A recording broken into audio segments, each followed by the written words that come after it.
Hey, what's up, everyone? Thanks for tuning in to this week's episode of the Overall Podcast. We hope you guys enjoy. We got some interesting stuff to talk about. Today's episode, I want to apologize for the low lighting. I think it'll be fine, but my eyes been giving me trouble. Had a procedure, had to wear an eye patch last week. So trying to avoid the eye patch, lower the lighting a little bit. So hopefully it's not too big of an issue. Just want to give a quick special shout out. Go Preds. They are winning currently, doing pretty well in the Stanley Cup playoffs. Hopefully they continue it. Let us know in the comments of your favorite team and how they're doing. Thanks. Hope you guys enjoy. So, I have recently been watching this, I would call it a podcast, but it's not really a podcast. It's these two guys who, one's a singer or a music artist, and then another is a recording artist. And both hilarious guys that I found on TikTok, and they have this thing called the Freddie Show or the Ferdy Show, FRDI.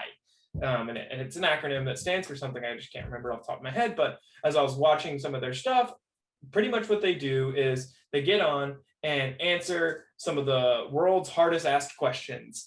But it's not the ones that you think. It's like,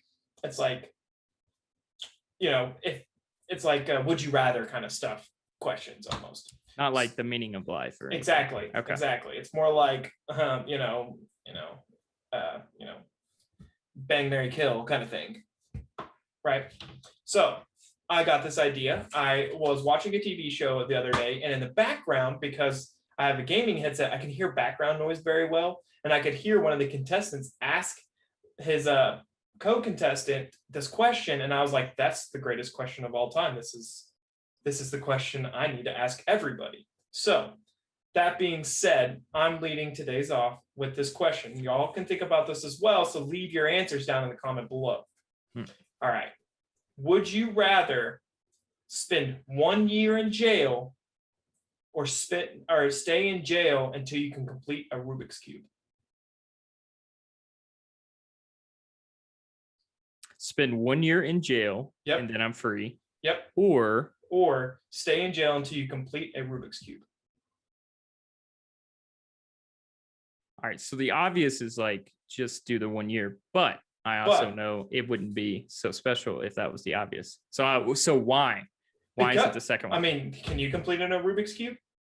No. It would take me well over a year to finish a Rubik's Cube. Oh, I get That's it. what I'm You're saying. right. So like if you don't know how to do a Rubik's Cube, then it's going to take you like 3 years. Or you're the kid that knows how to do it in 10 seconds and boom, bam, I'm done. The reason it confused me so often because like I hear completed Rubik's Cube and that's just foreign. Like my brain just filtered it out. I can't do that. So I was thinking, oh yeah, I'd be there forever. That's how I heard that question. Would you rather spend 1 year or eternity in jail? Is how I heard that question. Exactly. Oh my gosh, that's funny. That's good. That is a great question. Right? It's really one of the I'd probably hardest. take the year. I would definitely take the year. Yeah. Yeah. Yeah, I'll leave you buzzing with that one for a little bit, won't I? That's good. Yeah. Yeah. All right. So in my spare time, which I don't have a lot of, but kind of taking it easy with my eye, I have been watching like off a free trial for Peacock TV. I think it's NBC. Regardless, the WWE network has moved to that website. I guess their own network standalone didn't work out. I haven't watched like wrestling WWE since like 2001, 2002. And if anyone's out there is still a fan, God bless you. Good for you for sticking it out because I cannot. It is the cringiest thing. And it's so whenever I had those thoughts, I guess I was like, am I cringy too? Because I used to love it. I was a kid. I had the action figures. My whole life, I thought it was cringy. So I maybe have seen like a WWE episode once in my whole life. And I get it. So I guess for validation for myself, I went back on the Peacock. You can watch every episode they've ever had on their weekly. Yeah. So I have watched 300, 400, 500 episodes. Well, fun fact, Monday Night Raw, which is like their live cable Monday night television, it's the longest running show. I think it's just period show of all time. It's like 30 something years. Every single Monday. Really? I know like that and like General Hospital has to be up there with it too, right? Yeah, All My Children. Yeah. Oh, it's funny. But so I went back and watched these because I was like, is it really me? And I was a kid and I thought it was cool, and now it's not at all. Like, is that just a normal thing? Or is it really how I feel? And it's just the worst thing I've ever seen on television for the past 15 years. And I, at least for me, in my opinion, I have validated it used to be pretty decent. I mean, yeah, as an adult, I pick up on things like, oh my God, that's cheesy. But like, and you not being a wrestling fan, but I guess I'll list 3 names and I guarantee you've heard of them. The Undertaker. Oh yeah. Stone Cold. Yeah. And The Rock, of course, he's actually. Yeah, I mean, you got John Cena, Batista's. I know more than I know wrestlers. I just never. I knew it was fake. It was obvious to me it was fake, and so I was like, well, I mean, I'd rather like turn on a UFC match or something. I didn't get the appeal. So I guess that's. Yeah, I get it. Why. I guess as a kid, I didn't know it was fake, so I was probably extra hooked. But watching them back now, actually, from a 1998 episode, who wins. But I still like watching it. Like, it's cheesy, but they're performers, I guess, is the only. Yeah, they are. They're good ones and they're entertainments. Bad ones, and I think they're getting worse. I've seen some highlights. Oof.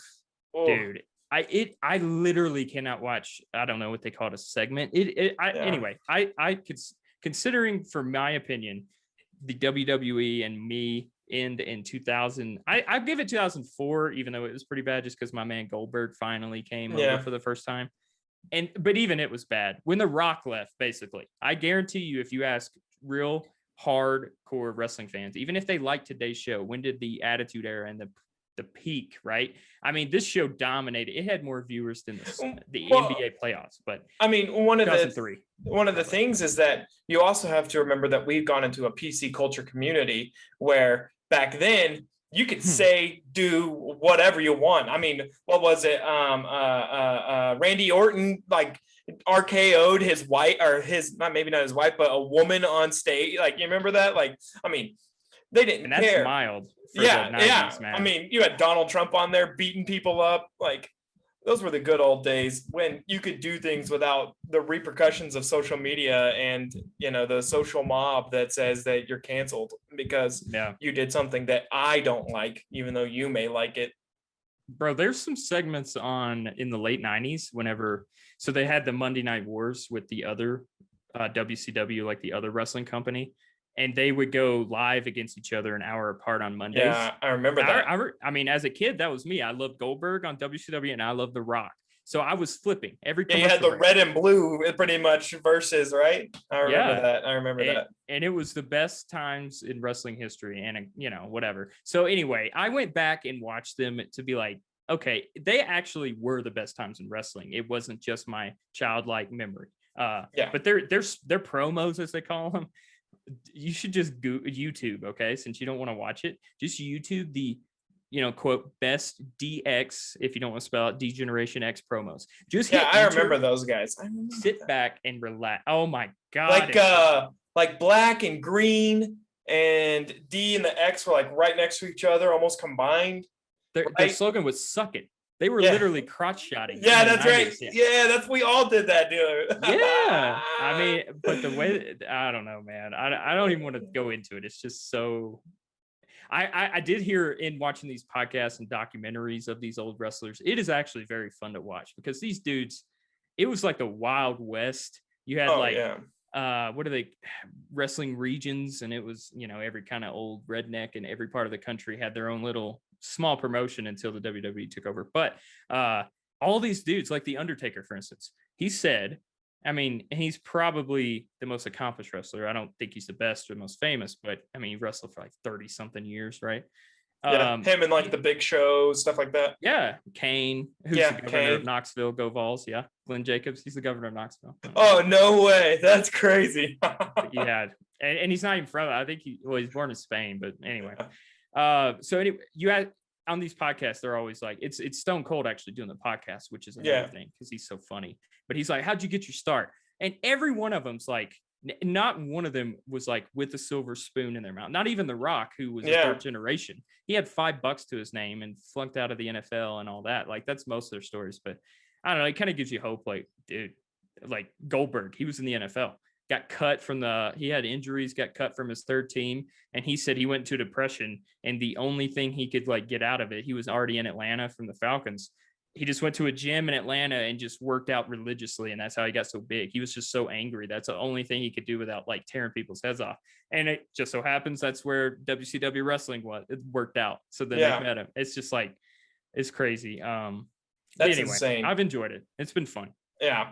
And I like to see where those wrestlers are now, because I mean, not to age you or anything there, but I don't know if you know, but Batista has retired from being Drax and Guardians of the Galaxy. And there was two main reasons. One is he said, I'm getting old. He's like 55, almost 60 years old. So he's like, one, I'm getting old and I can't really move that way much anymore. And then two, he said that they wanted to keep Drax the Destroyer just this like sidekick kind of guy, but Drax the Destroyer is literally one of the strongest human beings in the planet or in the galaxy. Like, I mean, they so downplayed what his capabilities are and what he can do to somebody in the movies. And he wanted to fully immerse Drax the Destroyer. He was like, let me take it and run with it. I want to, maybe do a show or a mini series or something. Right.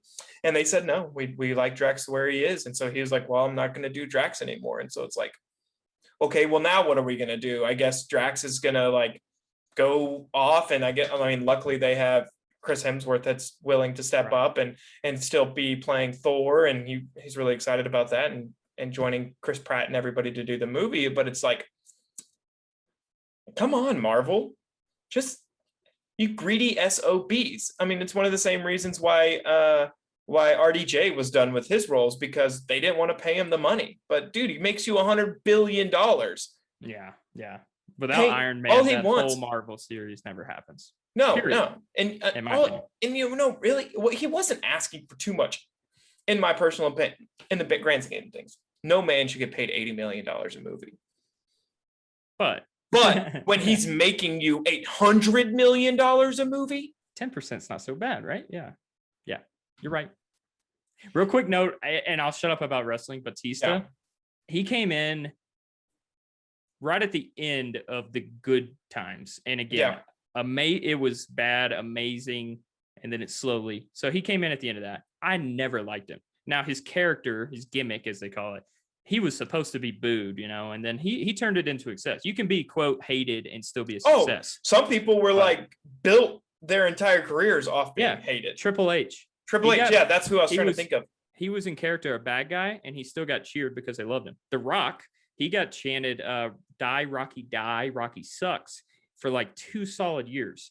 Until he went and did heel and just like berated people. And that's how he turned into The Rock. And then they just started cheering for him. They couldn't help it because they're so good. But I'd never liked Batista whatsoever, even when he got big. And of course, that was way after I started watching. But even looking back, nothing about him as a wrestler. I was like, he's big and muscular, but he was horrible. But in the movie, as an actor, the biggest shock, because I was like, dude, that dude was a douchebag in wrestling, right? And again, I don't know him personally, but in acting, that dude is awesome. I love him. Have you seen his new movie on Netflix? I've seen previews. Army of the Dead or whatever. Okay, it is gory. Is it funny? It is gory. It is not. It's funny in some areas. Yeah, but it is action packed and gory as hell. Like, I watched it with my fiance's family, who are a very religious family, and take that with what you want, but like, they don't watch those kind of movies too often. They like action movies. Like Hannah loves action movies to death. But we were sitting there watching that movie, and they're at the end of it, they were like, why didn't we watch that? And I was like, what are you talking about? That was fucking awesome. I was like, that dude just got his head split open by a bullet. Your son-in-law loves this. Yeah. That's awesome. Well, I mean, they like their daughter went to go with their friend to get a tattoo, and they were like, you better not get any. And I'm like sitting over here, just like completely tatted out. And I'm like, that's my family. My wife's family's not like that, but yeah, it's I'll close the segment with this about Batista, because I agree with what you said. Like, Drax, just let him be. I would say, and again, just because I brought this up with wrestling, you remember Kane, right? Like I just brought him up. So when he first came out, I mean, he was dominant and like pushed as a top guy, but he had a mask and that was part of his character and he didn't talk. He's just a big, powerful monster. It just like fans liked him, but like if he won the world title and there was kind of like and he lost it like the next night because like, and I think what I was trying to relate it to was sometimes like a big muscular monster character doesn't have a lot of I don't know, angles to their personality and character development. Yeah. So Disney and them probably set out a plan and a budget, and since they're so, penny pinchers, and anyway, probably said, "Hey, Drax is going to be this and not really likable, just kind of as a side character."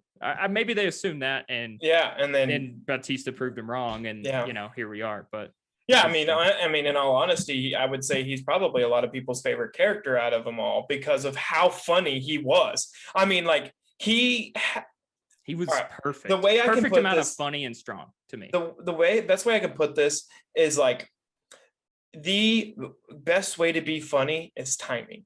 And he had such great comedic timing. Like in Infinity War, or is it Infinity War Endgame? I think it was Infinity War. I can't remember. Endgame. I think it was Endgame. When they're like when Gamora is talking to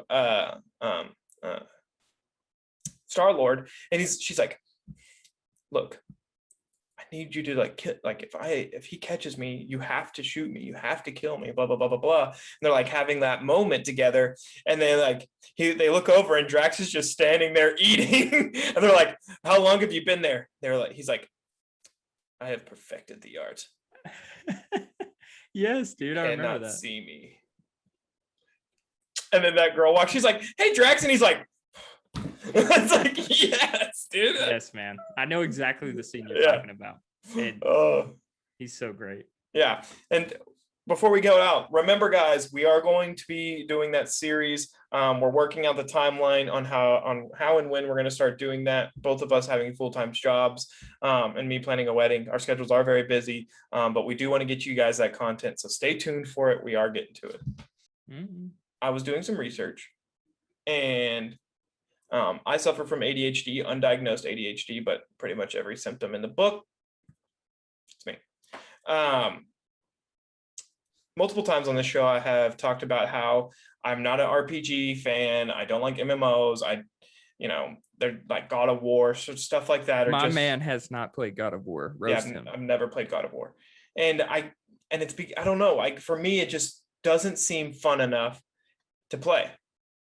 And like, for instance, people will roast me for this too. I played Red Dead for I got 2.5% into Red Dead Redemption 2 and then gave it to my friend. Didn't even sell it. I thought the game was so boring, I gave it away. And it was being still on it had just come out, $60. And I gave it to my friend because I was just like, "Look, dude, I will never touch this game. It's all yours." And I found this video on TikTok because, you learn everything on TikTok these days. And it was this doctor who was talking about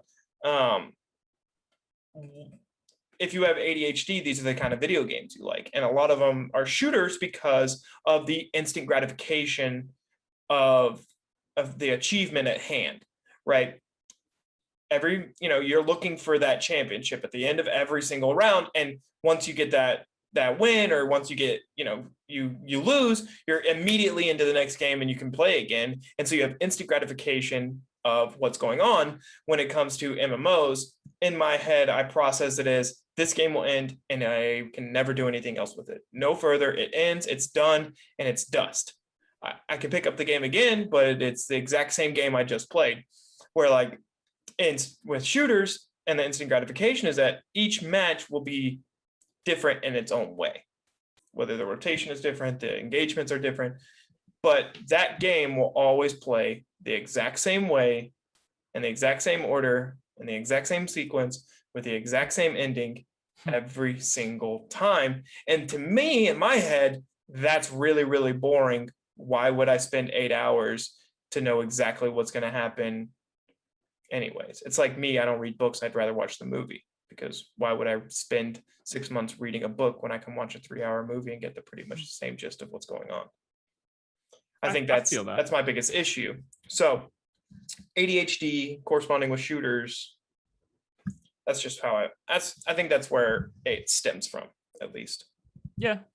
I am diagnosed ADHD, but I've learned, or at least my doctor told me whenever I got prescribed, ADD and ADHD used to be like thought of as opposite ends, like one's Ritalin to chill you out and etc. She said that like the lines are blurring more and more because I do have it and the medication helps, etc. But like I must have like another kind or whatever in my brain, because for me, I like I used to take it to study in college. Adderall. Yeah, like, anyway, we won't say how I got it. But my point is, like, I could sit down and just dive into it. So like that would be the same process of like playing a role player game. Yeah. Just sitting there, diving into it. I don't need the constant action in that sense. But what you said was interesting about the, I think what you were trying to say, but correct me if this isn't what you meant to say, like, it sounds like a cost benefit analysis almost, like you play it for 8 hours, then you're done, and then the game's kind of useless. Yeah. Because I will say, like, I feel that too because I'm like a cheap penny pincher. Like, really? Like Spider-Man, they never put anyway. Yeah. Like, my point is, I guess I just look at it like enjoying the game until I beat it. And then once I beat it, I don't really play them ever again. So I'm the same in that way. If it's cost, but rather time. Yeah. Like, okay, I could spend my time doing that, but I'd much rather spend my time doing something completely different than playing a game that has only one singular outcome. So you don't feel like whatever or however good the story is, just knowing that it has an end, like that's not good enough in that sense. So kind of, I mean, I understand that. Yeah. And, my ADHD is wild, in my opinion. I mean, I don't really know too many people that suffer with it. But like, for instance, when I'm working, I have to have something playing. Like I watch a TV show or I'll watch a movie or a podcast. I turn on Ben Shapiro, whatever it is. And if that's not playing and I'm just working, if I don't have anything going on in my head while I'm working, I will not be able to get anything done, because I will end up opening a new tab, going to Facebook, trying to gratify my brain when I'm working. And so I'll get sidetracked. Yeah. And so like here's another issue that I have is like I have 7 different TV shows I'm watching right now, and 4 of them just ended, and I don't know what I'm gonna do, literally. Right. That's where I'm at. And so it's like, now I gotta find another TV show. Like I won't watch a TV show unless it's got more than 5 seasons, because I will complete all 5 seasons in a week. Because of me, when I'm working, I have my show going. Most of the time I'm not watching it, but I'm listening to it in the background, like over and over and over again. And I used to do it with The Office. I just turn The Office on and go, because I could have it in the background and know what's happening. I don't have to pay attention. Yeah, that's my go-to as well. That's funny you said that. The Office or Family Guy, just something stupid I don't have to follow and it's funny. Yeah. There are 2 of the best, like not cartoons, but 2 of the best, in my opinion, shows. And the second one you could flip-flop between either one or another show, but 2 of the best shows to just put on while you're cleaning house or whatever to have in the background is 1, The Office, or 2, How I Met Your Mother. And you could trade How I Met Your Mother off with Friends if you're that kind of guy. But watching Friends to me is like watching paint dry. Yikes. Yeah. Roast him. Yeah, that's all right. I like Seinfeld too. I'm not the Friends or Seinfeld. I like them both. How I Met Your Mother, Friends. I hate that show, so that's fine. We're the exact opposite on those 2. Oh yeah. Just so that you can have different opinions and still be friends, people. Yes, don't very much so. You do not have to give your friends ultimatums because they don't. This whole segment, we pretty much disagreed now. So, and we're still friends. Look at that. Yeah, you're one of my best friends, actually. I'd say. Yeah. And funny thing is I talk to this guy every single day, and I've only met him once in person. My best friend that lives 5 minutes down the road from me, I can go 2 or 3 days without talking to. Yeah, that's true.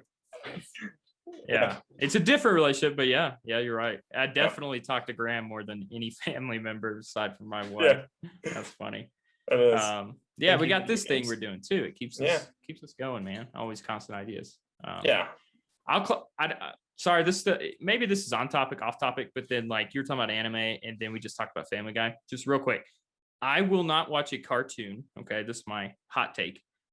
I will not watch a cartoon unless it's a comedy. I hate cartoons in any. Oh yeah, fashion. No. That's just me. I'm with you there. Like Family Guy is great. South Park is great. I never really got into it, but my roommate in college loves Archer. It's good. So I've seen some episodes. Archer's pretty funny. And so like stuff like that. Yeah, I'm with, but I think probably the only other cartoon I could watch would be like if I went and watched Rocket Power again. Forgot about that show. That's my favorite show, man. That's my favorite show. That's awesome. Yeah. I saw this thing where Paramount Plus or Peacock, one of those streaming sites, is doing a exclusive with Rugrats, and they're bringing back the Rugrats show. And I'm like, Paramount. They own it. Yeah, it's Paramount. I was like, dude, put on the real show that we all loved. Come on now, Rocket Power. Hey Arnold. Oh, hey Arnold, come on, Recess. Dude, we had the best childhood. We did. Hands down. Our cartoons were so far superior. Yeah, it's not even funny. I think the only thing I would have traded off, and it's because I recently saw an episode of a newer version of Power Rangers. The newer version of Power Rangers aren't as cringe as the ones we grew up with. But other than that, we have the best TV shows. I mean, even Disney was in its prime then. Yeah, it was actually good. It's not now. Even Stevens, Lizzie McGuire, like, Sister. Oh man, I had a crush on the Tomato Twins so bad. Oh yes, and Lizzie McGuire was like, I worshipped her. Oh, Hilary Duff, if you're Hilary listening. Duff, or the girl who played Ren. Ren. Christy Carlson Romano. Yes. Oh my goodness, you were beautiful. She was so beautiful. Oh man, hardcore crush. We really were. And saying on this topic of Disney and actually mixing this in with wrestling, funny enough, did you know the guy who played Hannah Montana's brother? And I'll put the picture up here. Yes. The guy who played Hannah Montana's brother is 3 days older than John Cena. That picture looks like he's an infant. He looks like a 15-year-old little boy, and John Cena looks like he's a 30-year-old man, and he's got 3 days on him. Oh, yeah. And it kind of correlates with this kind of thing I'm just thinking in my head right now is, have you seen the differences in Arnold Schwarzenegger's sons? I don't know if I've ever seen them. Okay, so Arnold Schwarzenegger has two sons. One of them grew up with the wife. They're divorced. And the other one grew up with Arnold Schwarzenegger. Well, they're both about 6'2". Both of them are very tall guys. But one of them's about 6'2", 380 pounds. The other one is 6'2", probably 225. But, I mean, boom, beefy. I'll put the picture up here, too, so y'all can see it. But, dude. And the comment on it was, it has nothing to do with genes, everything to do with mentality. And it's so true. Could Hannah Montana's brother be, a foot taller to be John Cena? No, that's hereditary. But could he have put in the work ethic to be a grown man? Look like a grown man? Because he was like 23 when he was shooting that show? Probably. Would he have gotten the part? No, he got the part because he looked like a 17-year-old boy. Right. and you're above 18. Cool. Awesome. We'll pay you less. Yeah, exactly. And then on top of that, we're going to make you pretty much commit sexual assault every single day because you have to kiss and be around underage women. I think I don't know how Disney got away with some of the stuff they got away with. I never watched back in the day. I love Hannah Montana, quote Miley Cyrus. It just, I don't know. She's weird and different, so I support that. But she's also from Nashville. They still live there. They're big Franklin people. And I love her father. You know, achy Oh, breaky heart. Billy Ray Cyrus is one of the best. Did you see? Fun fact. Oh, hold on. Sorry. No, Billy Ray, go. There was this meme, and it was like, it was whenever Lil Nas made that Old Town Road, which I love, and then he got Billy Ray in there to help him because he wanted in the country music scene too, right? Yeah. And then he was like, "How mad do y'all think Miley is that her father got an invite to the BET Awards before she did?" Oh, that made me laugh. Yeah, because she made that song 23, remember? Oh, and it was a good song. That was a banger. That was a banger. Yeah, Billy Ray Cyrus got a BET award before that. All right, sorry. Yeah, no, I'm with it. So, I want to get into this before we go anywhere else. Is what LeBron James has done. If you recall, I think it was our first or second episode, we talked about how LeBron James does not compare to Kobe, does not compare, in my opinion, to Michael Jordan. Michael Jordan is the forever GOAT. Yes, LeBron James is good at basketball, but if you pull the shit that LeBron James pulled at that basketball game the other day, you are weak-minded. You have no place in the game. And you need to leave immediately because that is horse crap. And if you don't know what happened, I'll explain it. I'm not going to put the video up because I'm not going to deal with the NBA and whatever their rules and regulations are. So you're not going to see it. You can go look it up. But LeBron James went up for a rebound and got blocked out by a guy about half his size. Well, he flops to the floor and goes down. Well, of course, oh my God, LeBron's on the ground. Eyes went to him. Well, then a little scuffle started happening off to the right of him on the three-point line. And LeBron James looks over and goes, oh no, the attention's no longer on me. Gets up, walks over to where the fight was happening. The fight shifts over, and LeBron James' collapse was right where the fight is. Oh, in agony, pain. Get over yourself. I saw this thing. A pitcher threw a 95-mile-an-hour fastball that got away from him last week. And it hit a baseball player in the face. And it broke his face in like 4 different places, including his nose and his eye socket. I mean, if you haven't seen the picture of him, he is tore up. I think he's a Mets player. And he stayed on the ground after getting hit in the face with that ball for 34 seconds. LeBron James was on the floor during that play for a combined 80-something seconds. Tell me which one's a man without looking at him. That reminds me of Kobe. Well, as you guys know, I love Kobe Bryant more than anything. I cried like a baby when he passed away. I'm a big Tennessee fan. Peyton Manning's my world. I love Kobe, and I always have way more than Peyton Manning. Okay, that's how much I love Kobe. Yeah, it's not even close. And I love Peyton. You know what I'm saying? But, anytime I hear anything like that, Kobe ruptured his Achilles, stayed up, walked on it, shot 2 free throws, and then walked without crutches, without, anything, walked to the locker room. And then you got guys like faking getting hit in the head and falling on the ground for 2 minutes. Paul Pierce in the finals against Kobe a few years later. It's just disgusting, man. You're right. They don't make him like him. And no. And here's the thing. There's a way to get rid of it. You flop, technical. Well, they started fining them, but who cares? $20,000. No, he made more of that when he walked on the court and walked off the court before halftime. He made more than $20,000. He made more from the viral video of the flop than that fine. All that does is change it for the lower paid players, the better minimums. He made more money strapping his fucking Nike shoes on in the locker room. Speaking of Kobe Bryant and Nike, yeah, I do too. Speaking of Kobe Bryant and Nike, did you hear his wife has decided to not re-up the contract with Nike? Yeah. And so the shoe that's coming out in June, I believe, will be the last Kobe shoe ever made by Nike. I know. That's so sad. I think they are working a deal right now because of the way Nike is. And you can look up their whole controversy, but children make their shoes. It is out of sweatshops.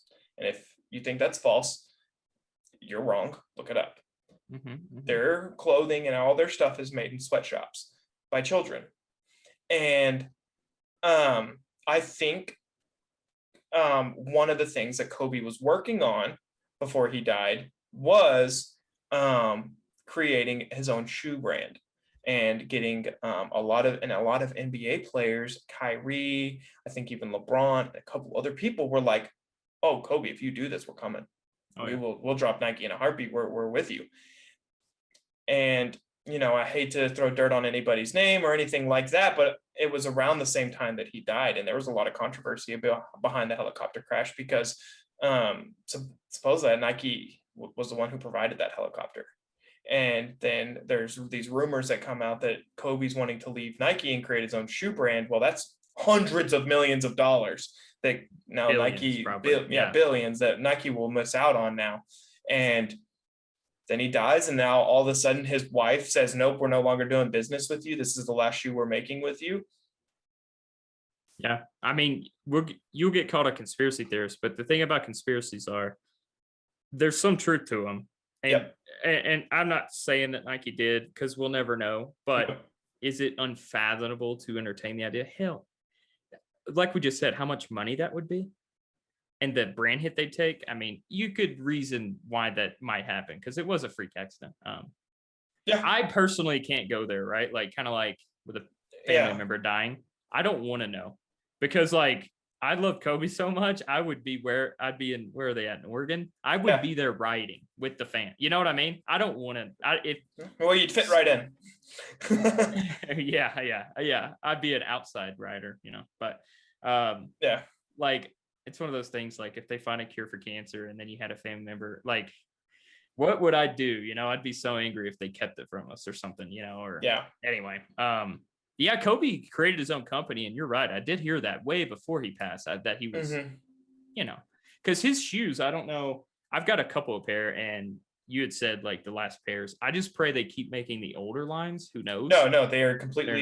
No, his wife has pulled the brand completely. Right. They cannot make Kobe shoes anymore. I don't judge her. I just want to buy them. So, like, maybe she can sell them. I don't care. Actually, I saw this statistic the other day that if I follow Nice Kicks on Instagram, and actually one of the Kobe shoes is the #1 shoe ever used in NBA, in the NBA. Yeah. It was the low tops, right? Yeah, those were the sick, purple ones, the purple and black ones. Yeah, are the most used shoe in the NBA by all positions. Yeah, they're sick. I love those. They look good. They feel good. Players seem to think they play well in them. Yeah, I'm not a basketball player, but he was the first guy that took away the high tops for the most part. It was cool. Yeah.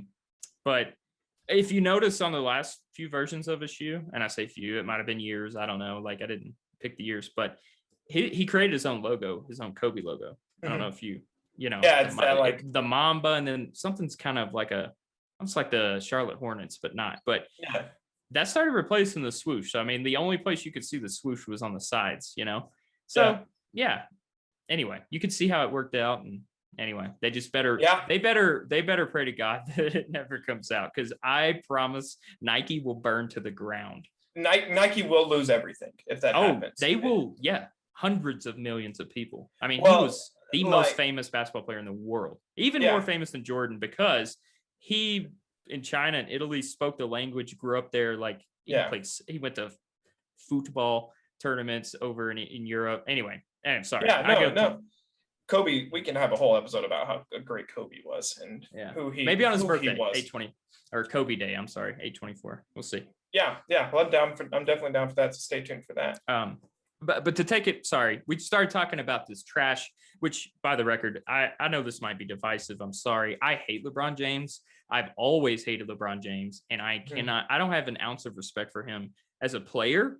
I think he's good. Sure. But I'm saying, like, I've never liked his game, okay? It didn't start out from this place where I hate this 18-year-old kid and everything he stands for. Of course not. I didn't know him. I just hated his game, and then it evolved from there, and now he's the biggest baby, and he's changed the whole league into being big babies. But and I think he's a terrible human being as well. I hate that he preaches that he was oppressed when he is from Akron, Ohio, and now he lives in LA making hundreds of millions of dollars a year. Well, my thing, anyway, I don't want we to get could go all political, day. and it's not political, but No, it's not political. It has nothing to do with politics. It has everything to do with you being able to succeed in this country, no matter where you are from, no matter your upbringing. It's like what you said earlier. The Rock had $5 to his name. You don't need a silver spoon. You don't need to be white. You don't need to be anything other than a person with an extremely strong work ethic and the mindset that nothing's getting in my way to stop me from succeeding. the gumption, as the old folks would say. Yeah. Gotta go get it. Right. But let's move on to fun stuff. Let's talk about the greener pastures of the hilariousness between Tom Brady, Brooks Koepka, and Bryson DeChambeau over the week, because that was hilarious. And I guess Aaron Rodgers and everybody as well, because if you don't know, the match play is coming up with Tom Brady and Phil Mickelson, who just won the PGA Tour, and then Aaron Rodgers and Bryson DeChambeau. And the memes, I'm going to post a few of them. The memes have been flawless.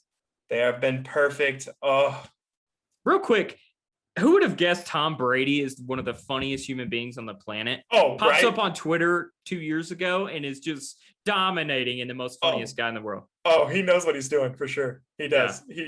He is a funny guy. I mean, that's why he's the GOAT. He's the greatest of all time, right? He is killing them. I mean, his memes were great. I mean, just sitting there roasting, putting Aaron's name in them. I mean, yeah. And Aaron Rodgers is not in a good place mentally right now. He hates where he's playing football. He is so done with Green Bay. Then here comes Tom Brady after his 7th Super Bowl, just saying, "Fuck you, we're gonna beat your ass in golf too." Yeah, he doesn't care. Yeah, no, he doesn't have to. Where are you on the original before the meme? Those were funny. Are you on like Brooks' side, like how he reacted? Are you on Bryson's like? Because I feel like Bryson could hear Brooks talking about how hard it was to putt, and then he was like, "Well, you just got to read them." I think they were both eavesdropping, so like neither of them's innocent. But where do you? I don't know. So I don't know the full basis of what you're talking about. Really, I've seen like how they reacted to Tom Brady calling him out, and then Bryson DeChambeau basically coming out or was it Brooks Koepka that came out and just was like, "Hey, by the way, you suck." Just out of nowhere. I had it. Yeah, Brooks was about to get interviewed, and then he's rolling his eyes at the start. Oh yeah, that's because the picture, Bryson's right? a few feet away. Yeah, exactly. Bryson's a few feet away, and that's what I was saying. Like Brooks was talking about just prior, like how hard it was to read the greens that day to putt.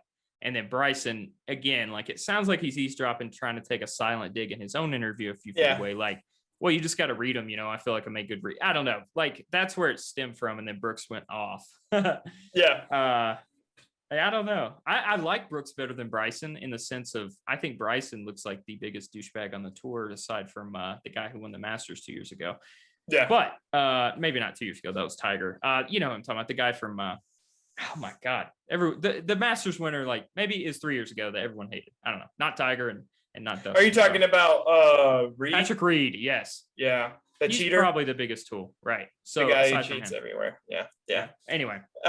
So I want to mention this. I'm going to put it right here. Right here. My favorite meme is when it was like Bryson happy to be here, and where he's walking behind Brooks Koepka, and then Aaron Rodgers realizing he has to spend the whole day with Bryson. Yeah. That I think that's the joke that no one's saying is that Bryson is very much unliked in that sense. Oh no, Aaron's got to be with that douchebag now. I think that's the joke. I also like the next one he was like the Packers kicking a field goal down 7. Aaron Rodgers. That one was the one that I was like, because you'll chuckle and smile, but you're like, oh shit. Like you have to say it out loud. Like Tom Brady goes there, bro. Well, did you see the other one he put where it says me, Tom Brady, making memes, and then Aaron Rodgers, and Bryson? Yes, man. Tom Brady's just so good. Of course, he'd be good at anything he ever does, including Twitter, which he had never done before until a couple years ago. And then instantly, I think he had a viral tweet, the first tweet he ever sent out. Yeah. Of course, he's gonna get quote likes, but I'm talking about the first tweet that he ever sent out was after they won the Super Bowl, and everybody was telling him he was washed up, and it was him and Gronk going. Yeah, you're right. I forgot about that. I like their video that they redid too. Yeah. We ain't going nowhere. Anyway, real quick on the PGA. How about Phil? That's what I said going into it. Let's go. Every tournament, if Tiger Woods is not playing, Phil is my number 2. Every single tournament, Phil winning. Never. I didn't think it happened, but when Dustin didn't make the cut, I think he was the first.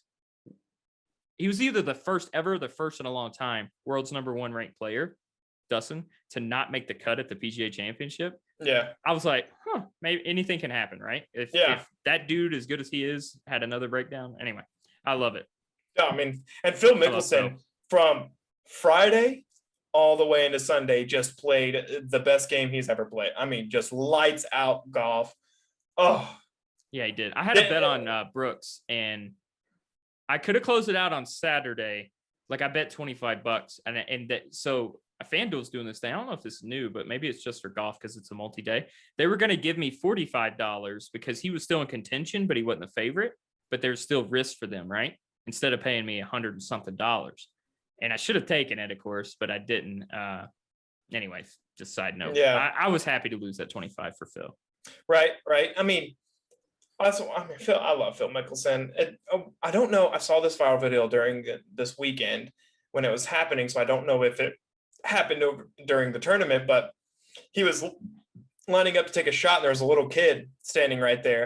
And he's like, "What do you think I should do here?" And he was like, "Well," and the like 10-year-old kid's like, "Well, if I could hit my 3 with 260 yards, I'd go for it."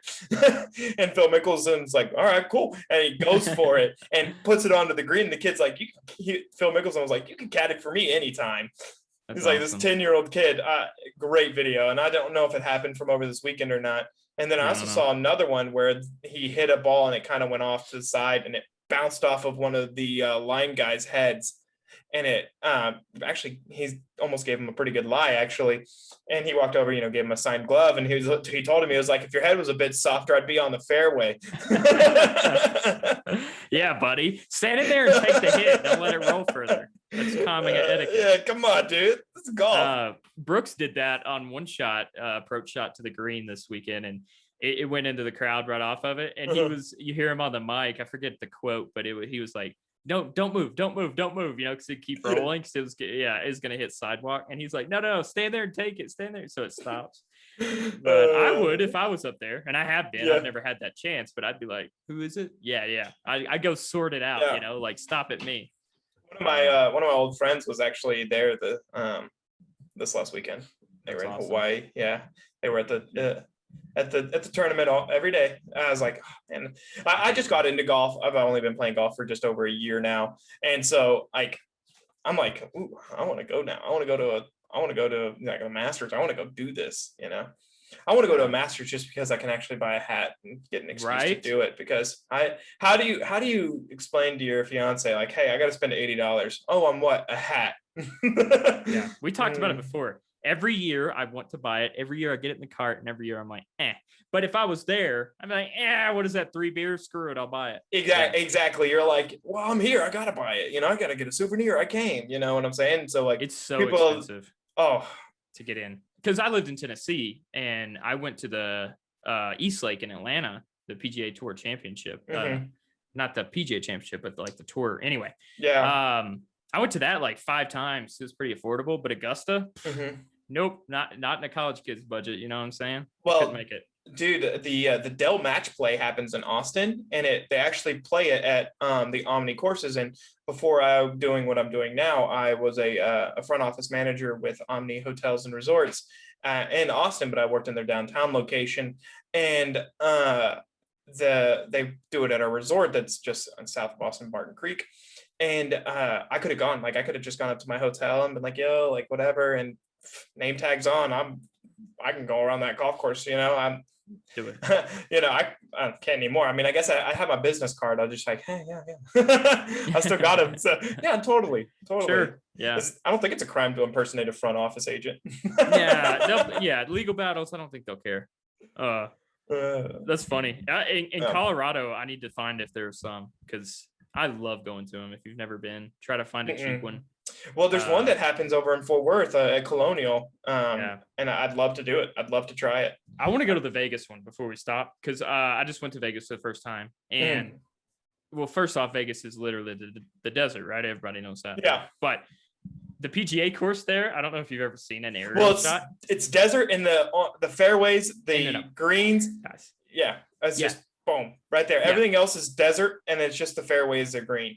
Yeah, and an aerial view, it looks like a hidden mirage that you see in all the old movies. Like, it is literally that. It is like dead. Did you play golf there? Or not like while you were in Vegas? Well, no one else plays on my wife's side there, fortunately. Well, are you planning on coming to the bachelor party? Yes. So we are going to Vegas. We're staying at Trump International, and we're planning a golf trip. I think the two places we are looking at playing. Oh, great! I got a notification. The Texas Rangers lost another game. We are looking at playing at. I'm down. I don't even care where it is. Where did I see this? I just need to know how much. Highland Falls and Desert Pines, and they're both in Vegas. I don't know how much they are. Falls? Now Highland Falls. Is it so? There's water, so that's fake. But that'd be nice. Well, I don't think there's water. Highland Falls and then Desert Pines. I'm down for either. Both beautiful courses, so I want to check those out. So that'll be fun. So the last thing we're going to talk about, last thing we're going to end on, and for the lack of a better word, retire for the night, is the all-time leading NFL scorer, Adam Vinatieri, retired this week. He announced after 24 seasons with the Colts and the Patriots, he is stepping down from the game. Awesome that he made it this long. I commemorate. He is he will be in 5 years, he will be in the Hall of Fame, and he will go in the first class that he gets. It will be the easiest decision I think the Hall of Fame has ever made. I love Adam Vinatieri. I love what he stood for in the game. I think he's always been that same person. He never changed. So congratulations to him. Congratulations to your career, and I hope you live the rest of your life happy and doing whatever the fuck you want. Patriots fan there. Non-Patriots fan. I have all the respect too, though, so that should tell you something about how good he is. Your favorite quarterback played it right alongside of him for half of his career. Right? Yeah, Vinatieri beat my Titans several times. So I mean, but Vinatieri played right next to Peyton Manning half their careers. So yeah, exactly. But yeah, he best kicker of all time. I mean, it's hard to split hairs. I mean, eras and stuff, like, because there's so many great kickers, and a kicker's always going to be the scoring leader, right? Mm-hmm. But I truly think if you look at Vinatieri and not judge him on the last 5 years, he's older. He couldn't kick a 50, 60 yarder, right? But 30 to 40, he was money. I think he might have had 1 year like a bad year, but it was better than most. But I think he's got the longest kicking completion streak in NFL history. Probably. And to me, it just sticks out to the first Super Bowl with that era was him beating the Raiders, right, with the strip sack, and then in the Super Bowl actually won against the Rams. So anyway, he started out that dominant, that's the first time we heard his name, and then 20 something years later, of course, he just kept it up. Yeah, and I give him all the respect, obviously, for the athlete he was, but I give him even more respect on how he retired. Do you know how he did it? Yeah, Pat McAfee. On Pat McAfee's awesome. Show. I mean, the guy, Pat McAfee, looked up to Adam Vinatieri like he was a god.